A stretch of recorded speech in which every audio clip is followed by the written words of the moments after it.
నువ్వు ఉండు పెద్దమ్మ. వాళ్ళని ఎందుకు అనుకోవటం? నా తలరాత మంచిది కాదు. నమ్మిన నా చెల్లెలు నట్టేట ముంచేసి వెళ్ళిపోతే ఎవరికైనా లోకువే కదా పెద్దమ్మా.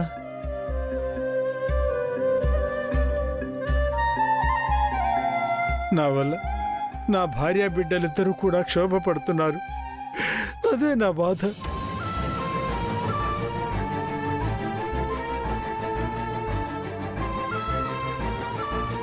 లేనిపోని ఆశలు కల్పించి నా బిడ్డ జీవితాన్ని నేనే నా చేతులారా నవ్వుల పాలు చేశాను. నన్నే ఇన్నెన్ని మాటలు అంటున్నారు అంటే రేపు నా బిడ్డని ఇంకెన్ని మాటలు.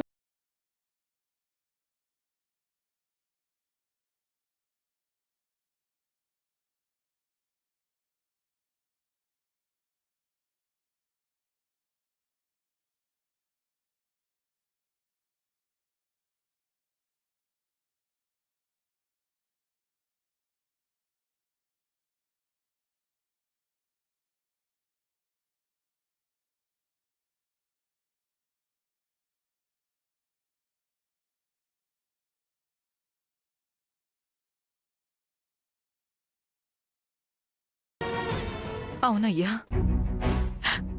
నువ్వు క్షేమంగా ఉంటేనే కదా మేము సంతోషంగా ఉండేది. జరిగిందేదో జరిగిపోయింది. అది కూడా మన మంచికే అనుకుందామండి.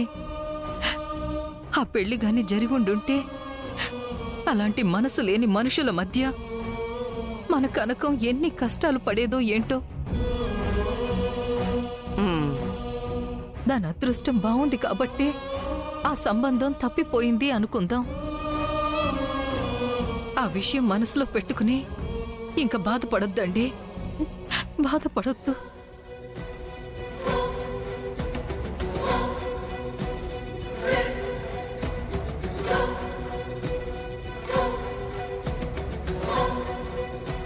అవునన్నా, నువ్వు ఆశపడ్డావని బావని పెళ్లి చేసుకోవడానికి ఒప్పుకున్నానే కానీ నాకేం అమెరికా వెళ్లాలనో, కార్లలో తిరగాలనో, బంగ్లాలో బ్రతకాలనో నాకు అలాంటి ఆశలేమీ లేవు నాన్న. మీకు దూరమై నేను అస్సలు బ్రతకలేను. నాకు నువ్వు సంతోషంగా ఉంటే చాలు నాన్న, సంతోషంగా ఉంటే చాలు.